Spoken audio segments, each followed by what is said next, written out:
Hello students, welcome to the English online classes. आज हम class 11 के the voice of the rain के question answer को समझेंगे। Why does the poet get surprise when he gets an answer from the rain? कवि जो है वो बारिश जब वर्षा का जवाब देती तो आश्चर्य क्यों होती है?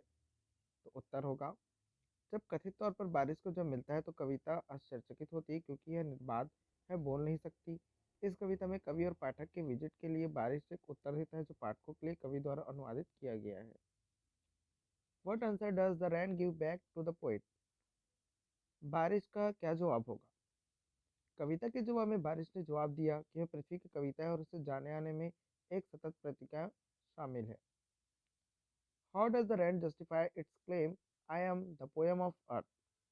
बारिश का दावा कैसे किया जाता है कि मैं पृथ्वी की कविता हूँ? बारिश खुद को पृथ्वी की कविता कहती है क्योंकि वे कवि द्वारा प्रदान की गई कविता में उनके पाठकों को खुशी जीवन में लाने का कार्य करती है। इस तरह बारिश नीचे आती है, एक लय या संगीत बनाती है। यह कारण है कि बारिश खुद को पृथ्वी की कविता कहती है। Describe the never ending cycle of rain. बारिश के कभी खत्म नहीं होने वाले चक्र का वर्णन कीजिए। पानी पृथ्वी पर भूमि और जल निकाय के वाष्प के रूप में अनजान हो जाता है। यह ऊपर चला जाता है, बादल का रूप लेता है, इसका आकार बदलता है और प्रपत्र पृथ्वी में गिरता है। पानी की धुएं, छोटे और धूल के बीच की धड़कन, जमीन और समुद्र पर बारिश के बाद महासागर और समुद्रों के लिए नदियों के माध्यम से पानी वापस आता है। Why does the rain call its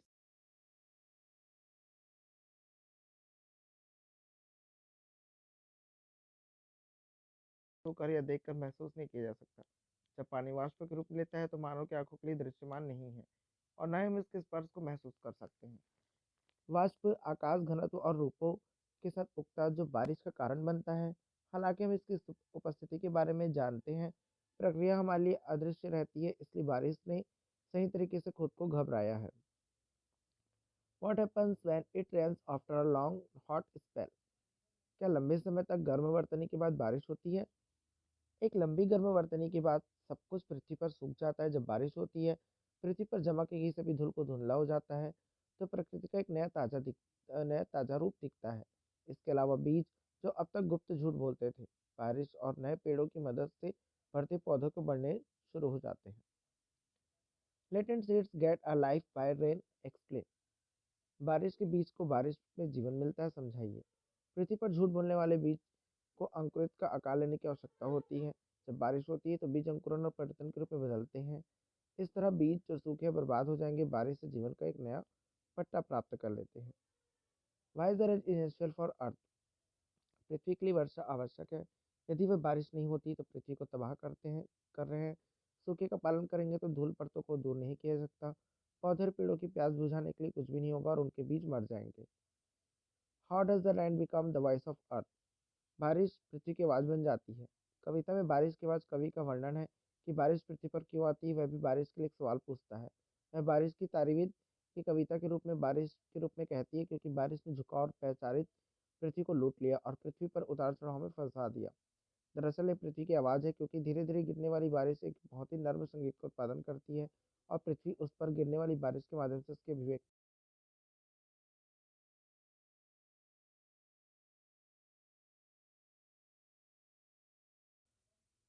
क्या आपको लगता है कि कवि का कहना रय के अचकड़ अड़कन उत्तर काव्यता पर तैयार किया गया है? रय और ऐचन अटैक के लिए खड़े और अनग्ध शब्द सचमुच मतलब है केवल देखभाल और अनसुआ।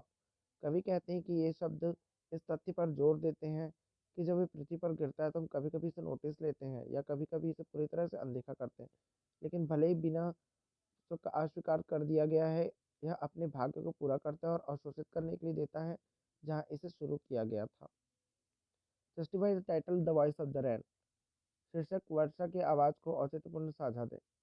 पूरी कविता बारिश और उसके लाभों की अनंत प्रक्रिया है के बारे में है। बारिश के शब्दों के माध्यम से कवि ने पृथ्वी के लिए बारिश के महत्व को लाने की कोशिश की है। पौधों और मनुष्यों के लिए, जैसे कि कवि अपनी गति से बोलने वाली आवाज़ों को बोल रहा है या वो से बात कर रहा है बारिश के बारे में, इस प्रकार उचित शीर्षक है। The poem has conversational tone throughout.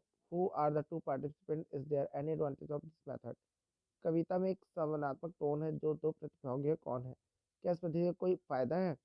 दो प्रतिभागी कवि और बारिश की आवाज़ है जो कवि के सवालों का जवाब देते हैं। इस पद्धति का लाभ कवि द्वारा व्यक्त विचारों और विचारों की निरंतरता बनाए रखने है और वह क्या व्यक्त करना चाहता है स्पष्ट लाने के लिए है। Thanks for watching.